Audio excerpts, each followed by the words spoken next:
voices, but some of the impressions that I have had while going about the activities in the garden, I know are heaven sent.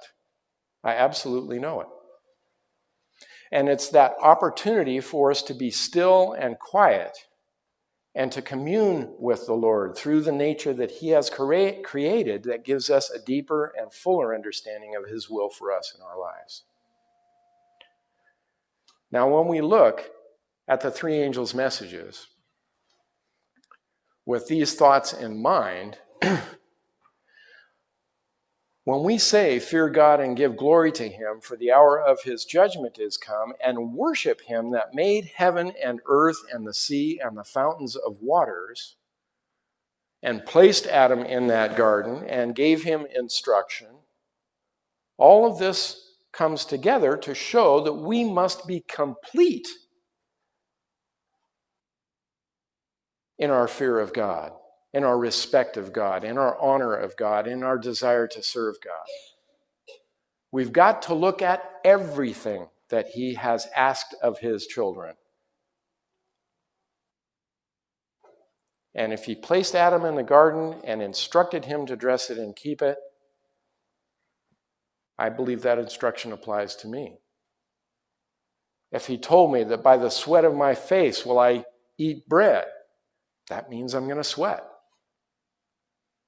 And the enemy is ever at our elbow saying, shh, Bob, don't worry about it. No sweat. Run down to Walmart. You can buy those things a whole lot cheaper than what you can raise them for. You don't need to do that. You have more important things to do. But I honestly don't believe that's the case. The prophet of the Lord wrote for us too in Special Testimonies on Education, page 215, an illustration of this connection between our physical activities and our spiritual understanding. The natural and the spiritual are to be combined in the studies of our schools. The operations of agriculture illustrate the Bible lessons. The laws obeyed by the earth reveal the fact that it is under the masterly power of an infinite God. The same principles run through the spiritual and the natural world. Divorce God and His wisdom from the acquisition of knowledge, and you have a lame, one-sided education, dead to all the saving qualities which give power to man so that he is incapable of acquiring immortality through faith in Christ. The author of nature is the author of the Bible. Creation and Christianity have one God. A lame, one-sided education. That works both ways. Divorce either of those two components, the natural and the spiritual, and you have a lame, one-sided education. All who engage in the acquisition of knowledge should aim to reach the highest round of progress. Let them advance as fast and as far as they can. Let their field of study be as broad as their powers can compass, making God their wisdom, clinging to Him who is infinite in knowledge, who can reveal the secrets hidden for ages, who can solve the most difficult problems for minds that believe in Him. Whatsoever a man soweth, that shall he also reap. By honesty and industry, with a proper care of the body, applying every power of the mind to the acquisition of knowledge and wisdom in spiritual things, every soul may be complete in Christ, who is the perfect pattern of a complete man.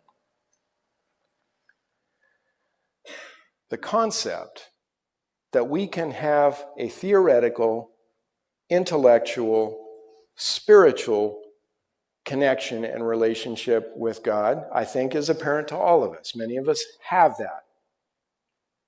The physical connection is one that I think in many circumstances, particularly today among our youth, is wanting.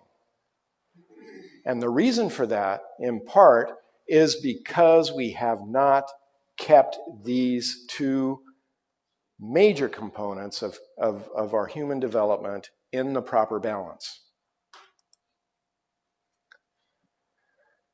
She wrote here in Manuscripts, Volume 20, page 154, so long as God gives me power to speak to our people, I shall continue to call upon parents to leave the cities and get homes in the country, where they can cultivate the soil and learn from the book of nature the lessons of purity and simplicity. The things of nature are the Lord's silent ministers, given to us to teach us spiritual truths. They speak to us of the love of God and declare the wisdom of the great master artist.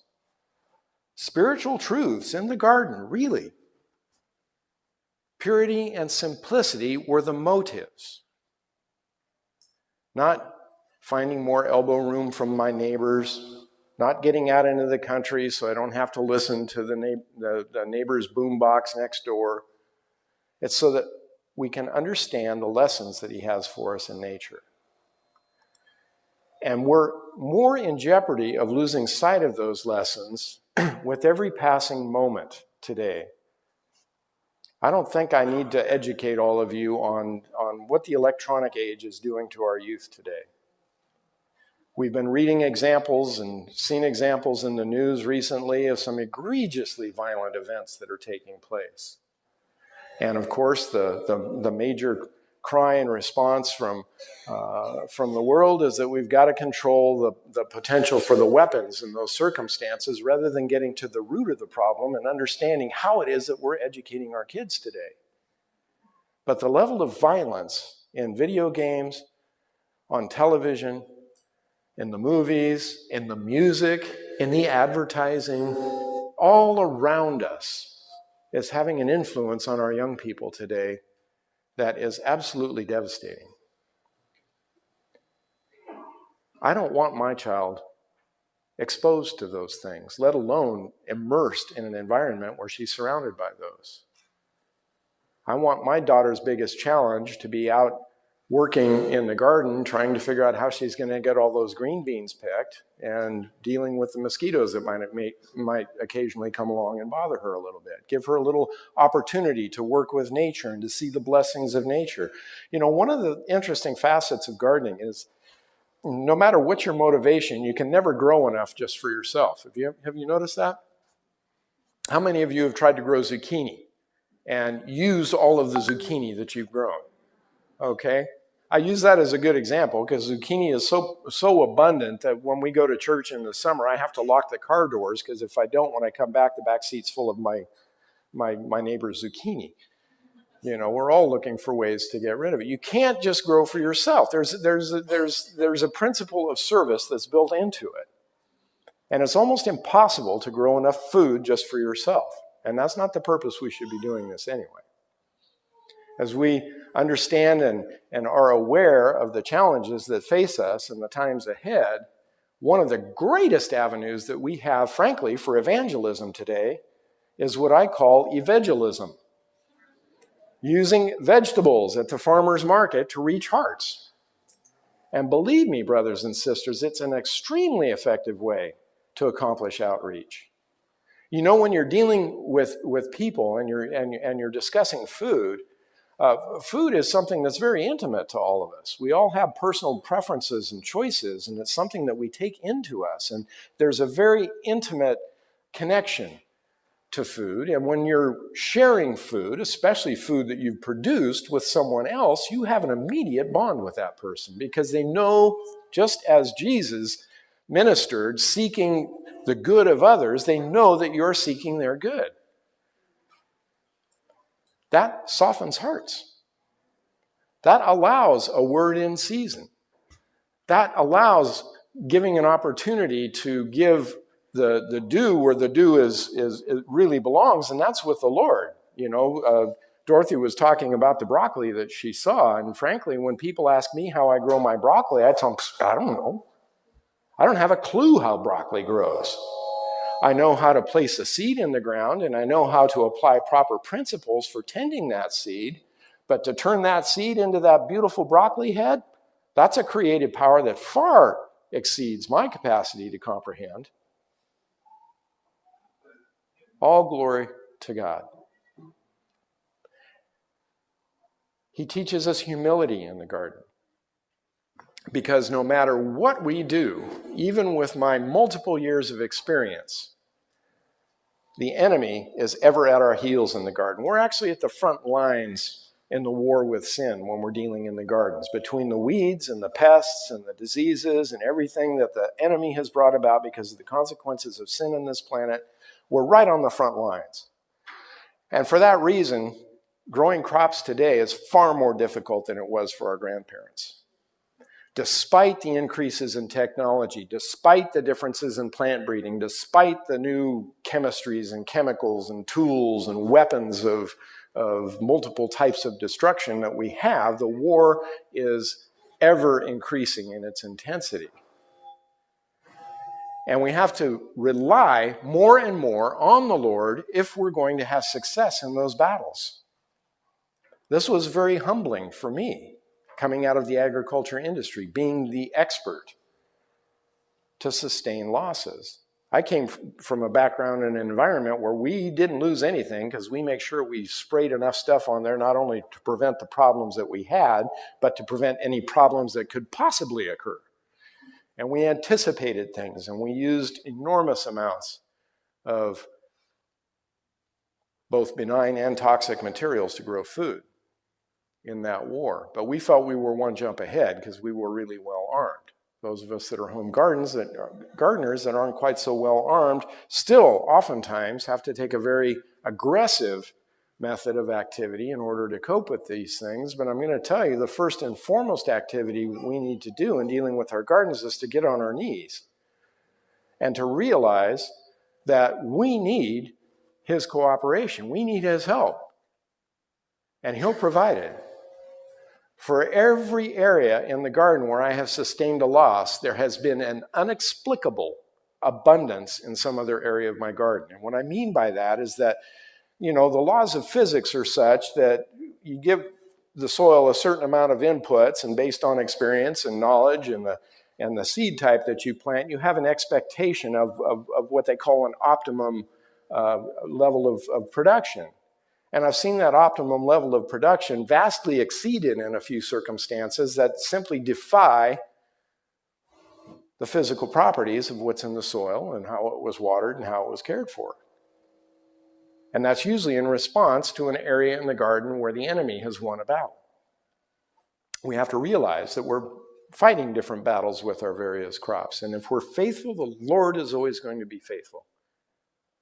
If we do our part, he will certainly do his. Unfortunately, most of us today are sound asleep on these issues, and it pertains to agriculture, I think, far more profoundly than it does even in many other areas of our spiritual life. As we walk into the grocery store and we see the incredible array and abundance of what's in there. It's just astonishing today to walk into a market and to be able to buy virtually anything you want to. Here in Chattanooga, Tennessee, miles from any seaport, you can buy produce from South America, you can buy produce from the Far East, you can buy produce from Europe, you can get things from Africa. It's all right here at our doorstep. And the variety is just absolutely incredible. I remember as a kid growing up, even in Northern California, the only time that we had grapes in the grocery store, we didn't have supermarkets then, it was still just grocery stores, we had the meat shop and the dairy shop and the produce store, and then every neighborhood had a little grocery store too. But it was kind of before the supermarket age, and you go into the grocery store, and if you saw grapes or peaches, that was usually only going to last for a few weeks while they were in season. And then they disappeared again. I'm sorry, we're getting feedback on this. I'm not quite sure how to avoid that. But the concept of abundance that we have about us today is an absolute deception. I want to tell you right up front, as an agronomist, as a person that understands how this industry works, what is before you is a deception. It looks like food, but it's not. It's a food-like substance, an FLS, because much of what it takes to produce this abundance violates all kinds of natural principles. It violates all kinds of physical laws regarding our health, and it certainly violates a great many laws regarding how we are to derive our nutrition from the soil. In order to produce this vast abundance that we see and the quality that we have in the marketplace today, where every apple is on the shelf without spot or blemish, requires a system of sorcery. If you understand sorcery, you understand that the root of that word is pharmakia. And we're going to find out later this afternoon that there's a reason that I'm saying that it's sorcery, but it's sorcery that provides for the appearance of quality that we have in the food today. It has nothing to do with nutrition.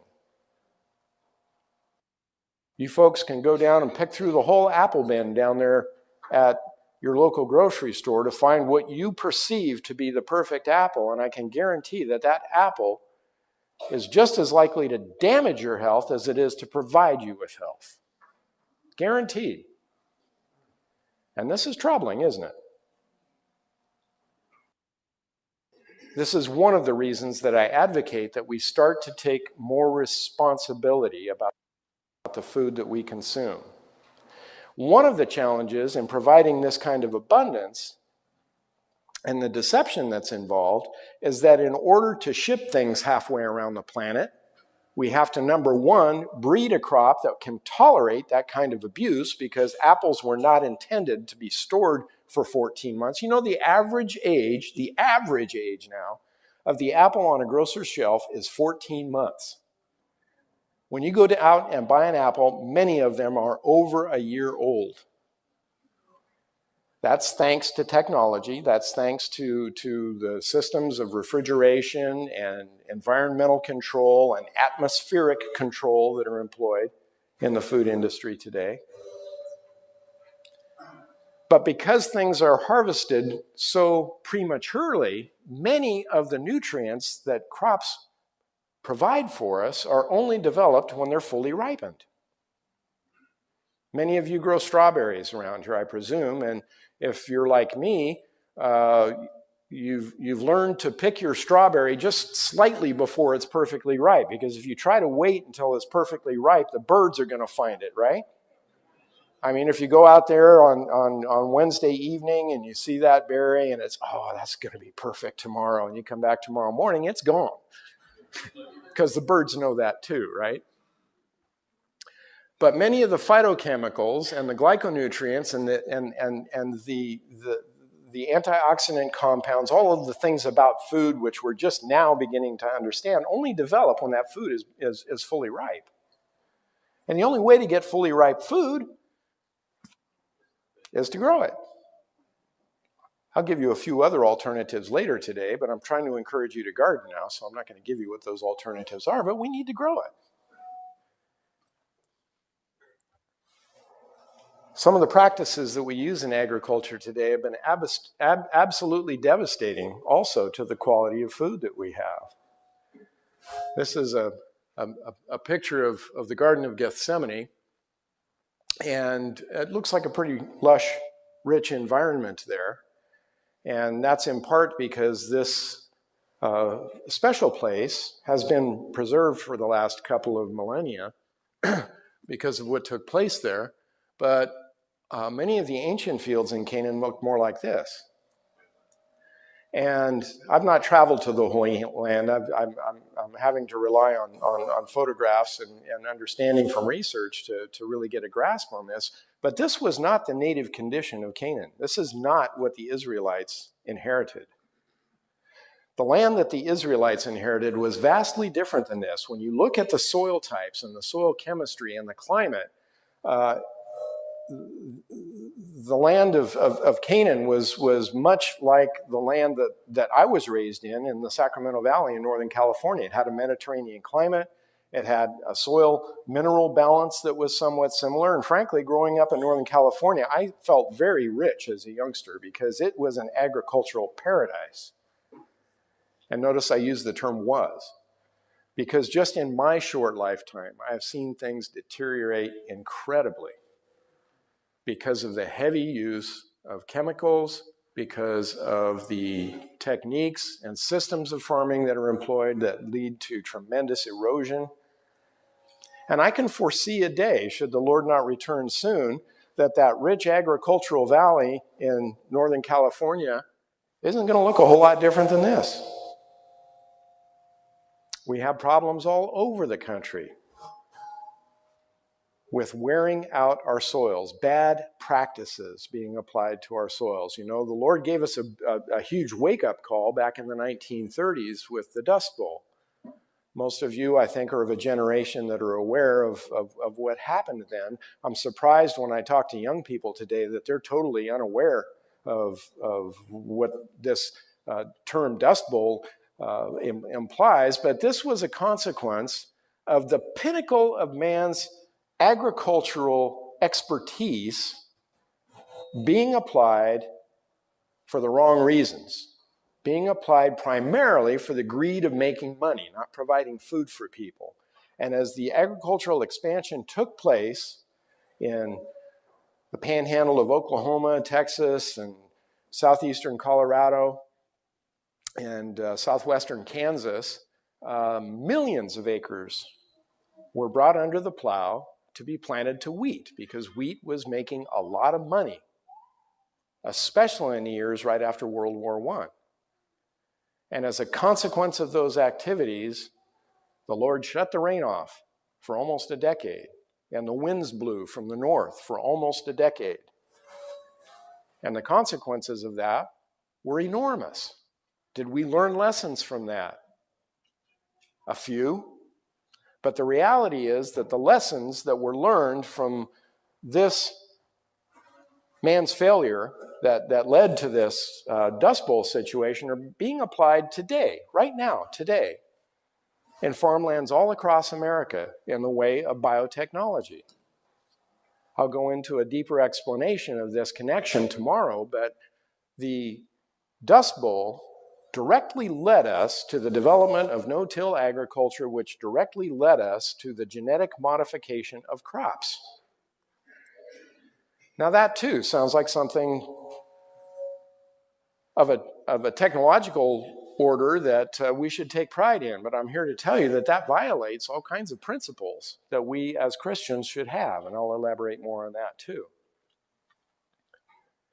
These are some of the fields that I used to work in Northern California. There's some spinach there. Those are Roma tomatoes under irrigation and the sprinklers. We have some rice growing there.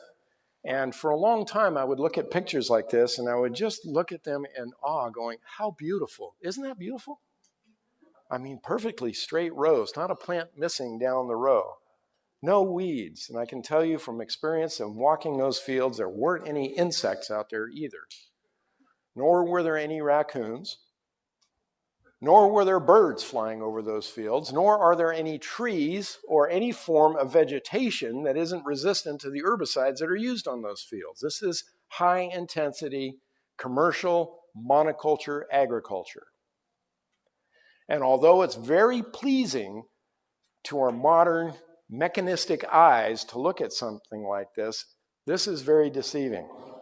Because in order to achieve a picture like this, some of the strategies that we have to employ are absolutely deadly.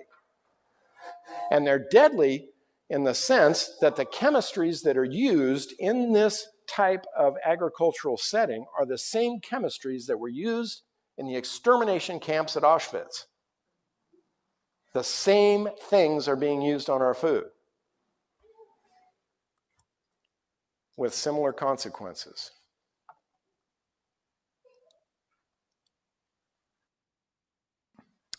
Another development in agriculture that's should be of concern to all of us is the violation of this principle here. Genesis 1:11 and 12 give us kind of the blueprint for how plants reproduce. God said, "Let the earth bring forth grass, the herb yielding seed, and the fruit tree yielding fruit after his kind, whose seed is in itself upon the earth." And it was so. And the earth brought forth grass and herb yielding seed after his kind, and the tree yielding fruit, whose seed was in itself after his kind, and God saw that it was good. Why so much redundancy there? Up until about 12 years ago, you could read this and wonder, what's the Lord trying to tell us here? Obviously beans reproduce beans and corn reproduces corn. That's a given. Well, the reality is today that we've learned how to violate this principle in the production of our food crops. And that violation of the principle takes the form of genetic modification of our food. Now, there are a lot of folks here that are probably familiar with some of the arguments against genetically modified foods based on health principles, based on environmental principles. But we as Seventh-day Adventists, who are Bible-believing Christians, should have an awareness that this violates a biblical principle. It violates this blueprint that the Lord gave us for how food was to be reproduced. So we have a moral imperative to understand this and to avoid these things, not just one based on man's science, so-called. Isaiah 17, 10, and 11 is an interesting scripture, I think, that addresses this. Because thou hast forgotten the God of thy salvation and hast not been mindful of the rock of thy strength, therefore shalt thou plant pleasant plants and shall set it with strange slips. In the day shalt thou make thy plant to grow, and in the morning shalt thou make thy seed to flourish, but the harvest shall be a heap in the day of grief and of desperate sorrow. And that word strange translates to profane, something different, something of a peculiar order.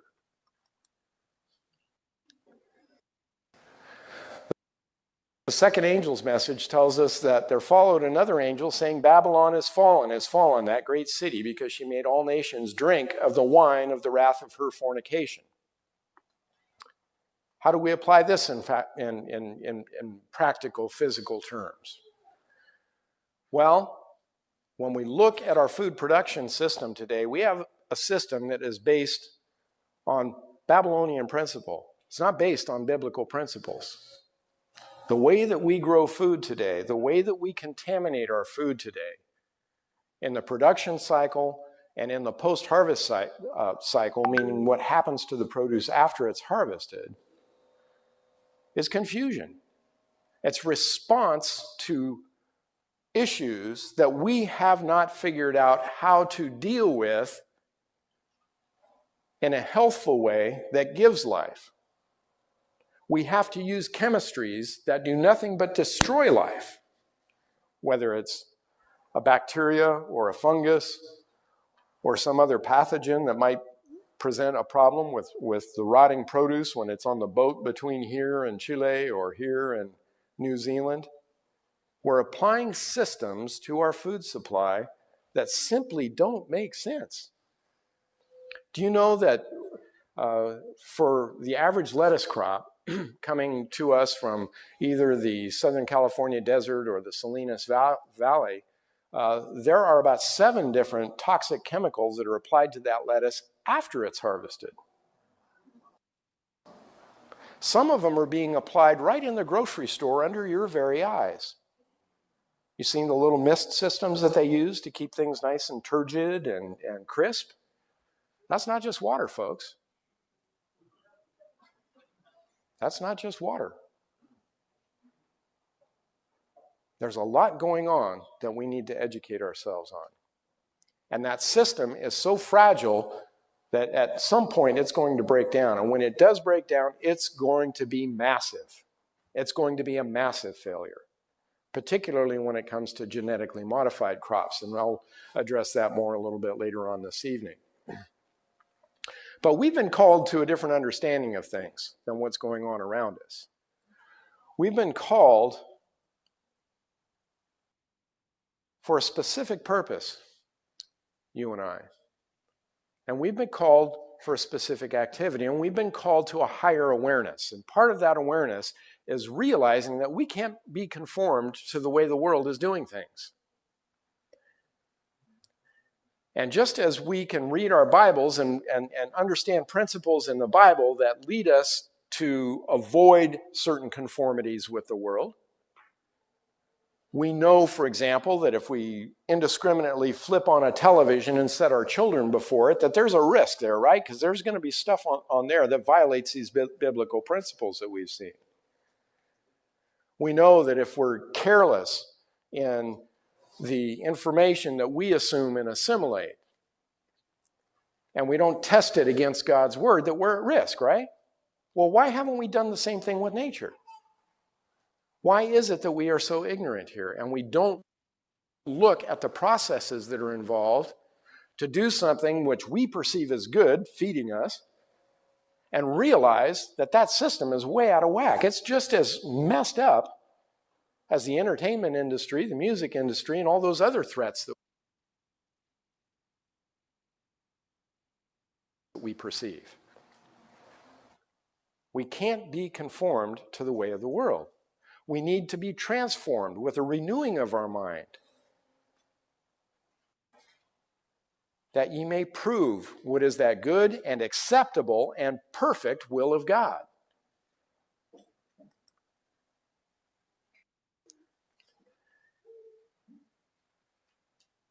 Peter tells us to be sober, to hope for the grace that is to be brought unto you at the revelation of Jesus Christ, as obedient children, not fashioning yourselves according to the former lusts in your ignorance, but as he which hath called you is holy, so be ye holy in all manner of conversation, because it is written, be ye holy, for I am holy.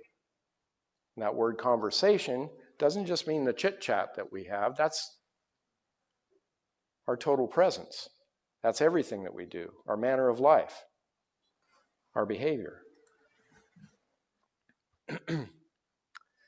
Know ye not that ye are the temple of God, and that the Spirit of God dwelleth in you?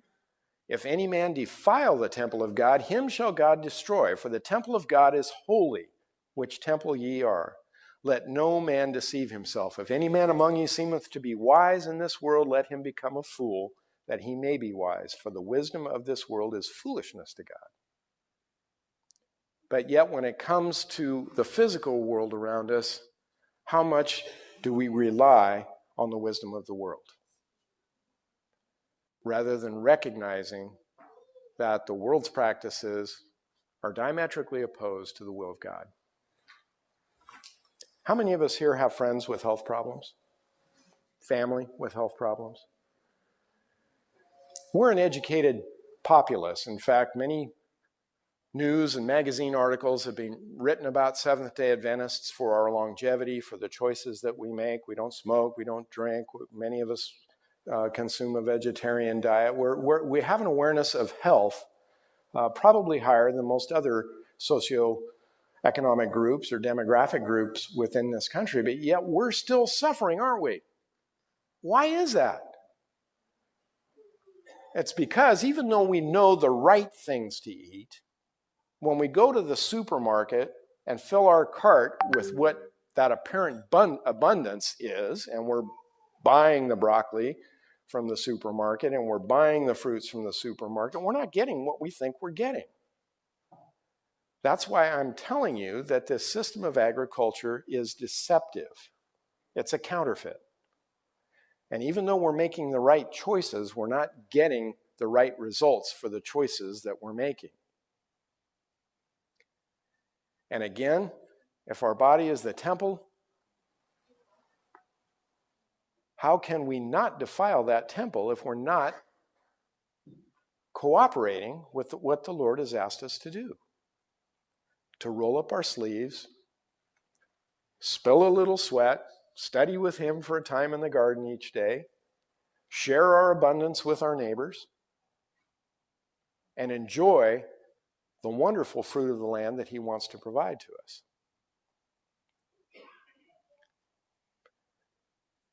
You can just make a note of these scriptures. I'm running a little long here, so I'm going to skip through a few things. I want to stop here at Romans 1, though. Romans 1 is a very interesting discourse from Paul about the consequences of puffing ourselves up a little too much. And to distill what I want to share with you here is basically that what we have done in terms of our food supply today is we have largely changed the truth of God into a lie. We have defaced His creation. We have manipulated the genetic structure of the foods that we are eating today in a way that is tantamount to worshiping the creature more than the creator, because we're not paying attention to his principles. And that's just a fact of life. And again, why is that the case? Because we're asleep. We're in this Laodicean condition, and we're deceived by the beauty and the abundance that's around us that is really a facade. It's an absolute facade. And until we unmask this facade and understand really what is taking place, we are very much at risk. God winks at ignorance. When we willfully disobey what the Holy Spirit is instructing us to do, then we've got some problems. And if we have been in ignorance, it's our duty to try to educate ourselves. And that's really the motivation that I have to travel 500 miles to come and speak to you about these things. Because brothers and sisters, many of us just don't know. And it's not your fault necessarily that that's the case, because the whole system is set up to keep you in that darkness. The whole system is set up in such a way that information is not readily accessible. And we'll see why in the next segment here. But just bear in mind that there is good news at the end of this. Because when judgment comes, all of this will be revealed. The Lord tells us in Revelation 18, the light of the candle shall shine no more at all in thee, and the voice of the bridegroom and the bride shall be heard no more at all in thee. For thy merchants were the great men of the earth, for by thy sorceries, pharmakia, chemistries, manipulations, were all nations deceived. Not just all nations except ours, all nations deceived. But we have to put this all in the context of the great controversy, lest we be overwhelmed with fear. And the last thing I want to do is to have you walk out of here today saying, wow, these problems are a whole lot greater and more serious and deeper than I thought they were. There's no way out. I can't change my circumstance right now. I can't change the way I'm doing things right now. I'm at risk. There's no hope. That's not the case. The Lord's never going to leave us without a way of being true to him. But what it is going to require is a deeper commitment on your part. And we have been lulled into sleep here in this country, particularly because the price of our food is cheaper than it has ever been in man's history. Do you know that we spend less money on food today, less time to generate the funds that it requires us to feed ourselves than any generation previously in history? That's why when I talk to people about buying organic and they say, oh, it's so expensive, I just roll my eyes. It's deceit that you're buying. It's not food. If you want to buy food, it's going to cost you a little more. We're going to have to work a little bit harder at it. It's not out of our reach. It's not impossible. But we are going to have to apply more effort and energy to this. And understanding that applying this effort and energy is also important for our spiritual preparedness and our spiritual development is really what ties these two things together. If we don't have physical health, if we don't have good mental capacity, our opportunities for having good spiritual health are diminished, are they not? It's critically important with the challenges that we face in these times and the work that we have to do, this message that we have to share, that we've got to be healthy and effective. And if we're going to be healthy and effective, we've got to follow the manufacturer's instructions. And if we're going to follow the manufacturer's instructions, that means we've got to roll up our sleeves and get to work. All of us. And as I pointed out earlier, this doesn't have to be on a grand scale, but all of us need to do this. We have to feed ourselves spiritually as well as physically. If you don't have enough room in your yard to grow all of your own food, you have enough room in your yard to grow something that's going to feed you spiritually, as well as supplement whatever else you might be bringing in to eat. But it's important that we participate in doing this. And we have to recognize here that what we're wrestling against is not large corporations. It's not a profit motive agenda.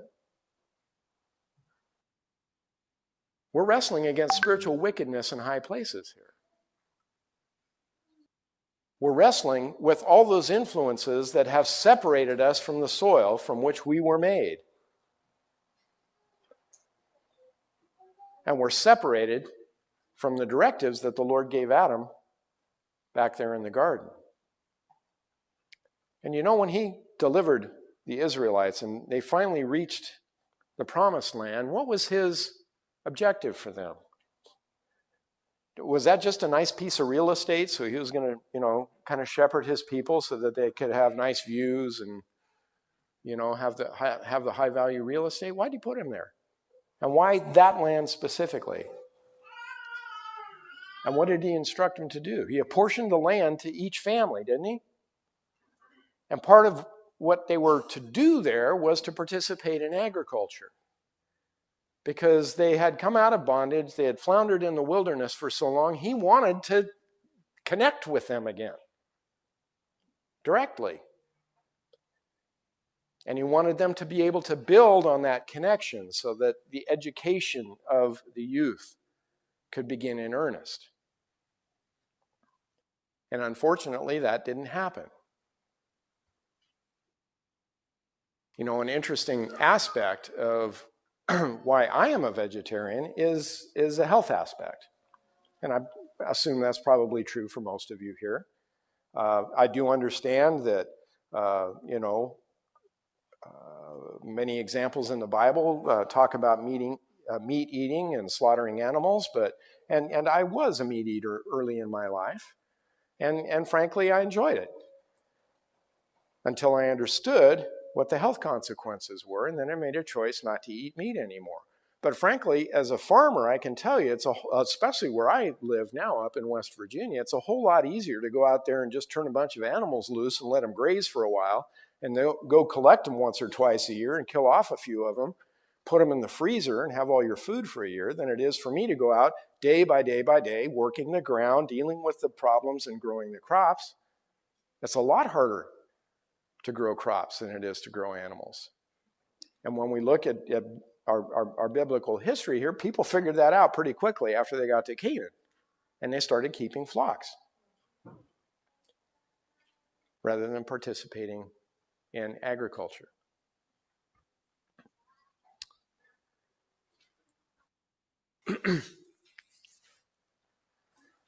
This statement from Matthew 13:26 and 28 has, I think, more pertinence now, to me at least, than ever before. But when the blade was sprung up and brought forth fruit, then appeared the tares also. So the servants of the householder came and said unto him, Sir, dost not thou sow good seed in thy field? From whence then hath it tares? And Jesus answered them, and he said unto them, An enemy hath done this. And I can tell you that what we perceive in those pictures of abundance that I showed you in that beautiful industrial monoculture agriculture in the Sacramento Valley in California,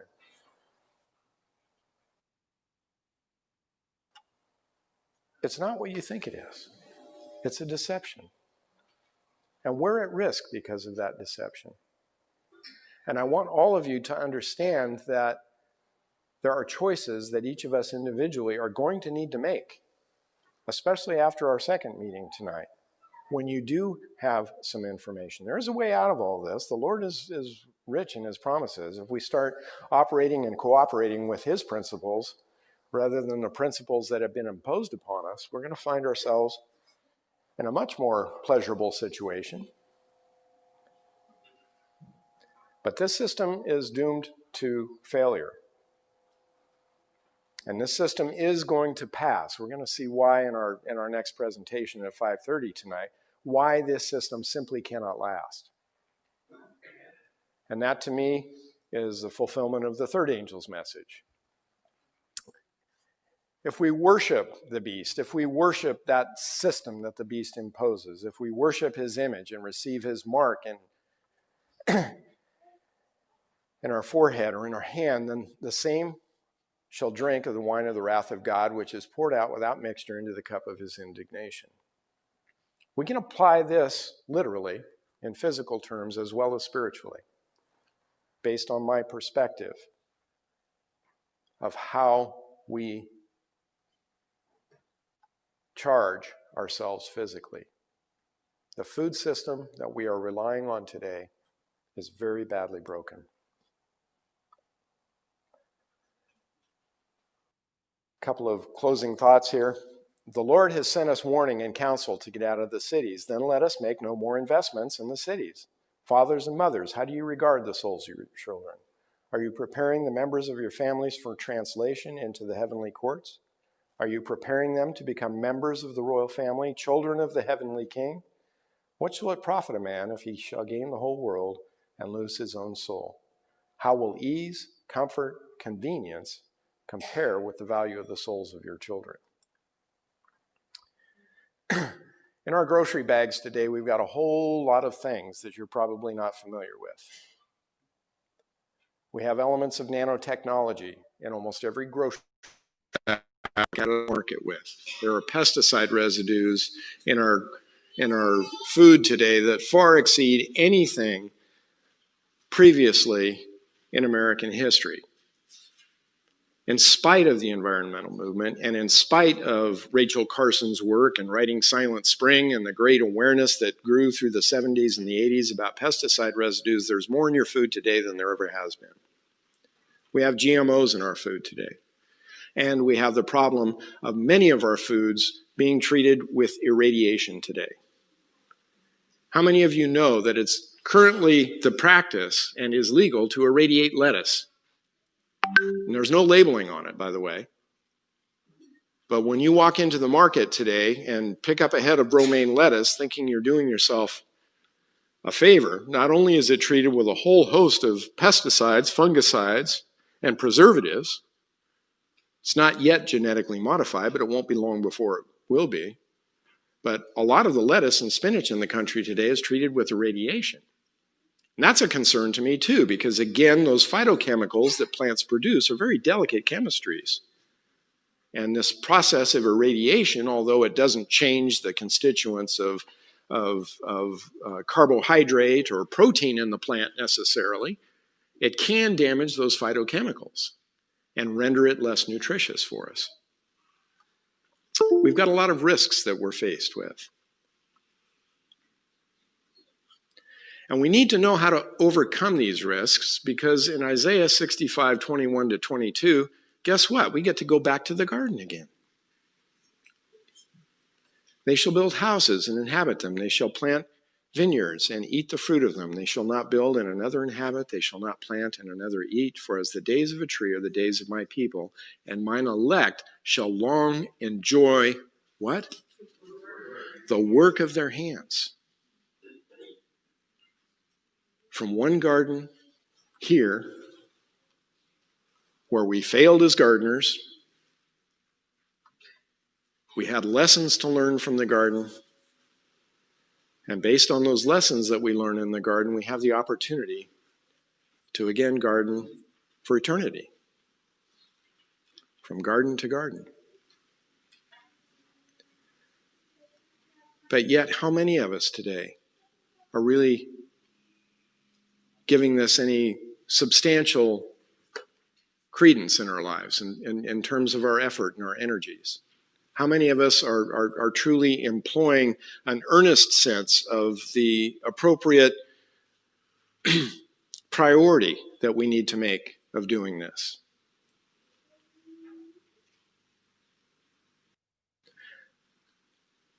I want to encourage all of you that there's a blessing to be had when we cooperate with the Lord.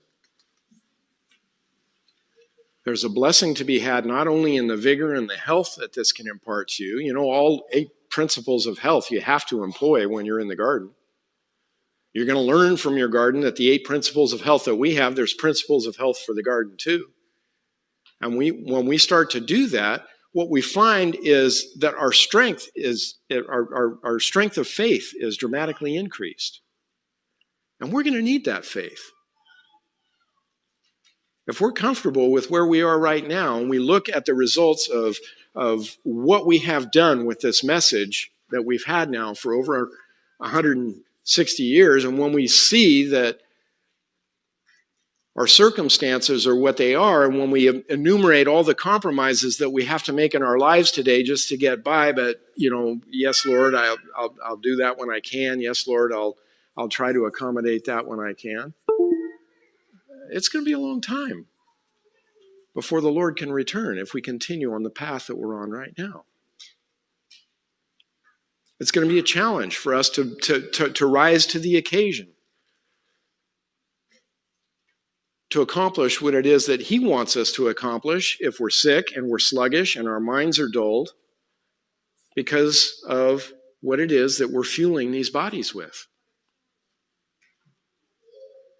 We've got to establish a sense of importance here. If we place ourselves under objectional influences, can we expect God to work a miracle to undo the results of our wrong course? No, indeed. Get out of the cities as soon as possible and purchase a little piece of land where you can have a garden, where your children can watch the flowers growing and learn from them lessons of simplicity and purity. Now, I'm not here to tell you all to sell your houses, buy the generator, buy the pack of seeds, and head for the woods. That's not what I'm trying to convey here.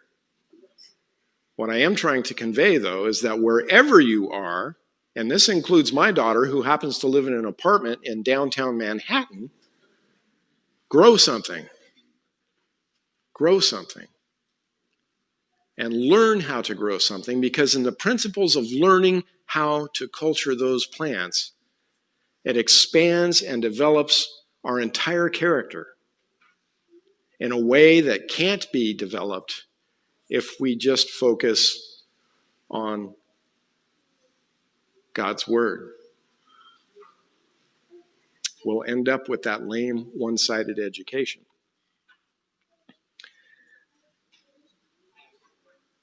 This evening, we're going to look at some of this in more detail.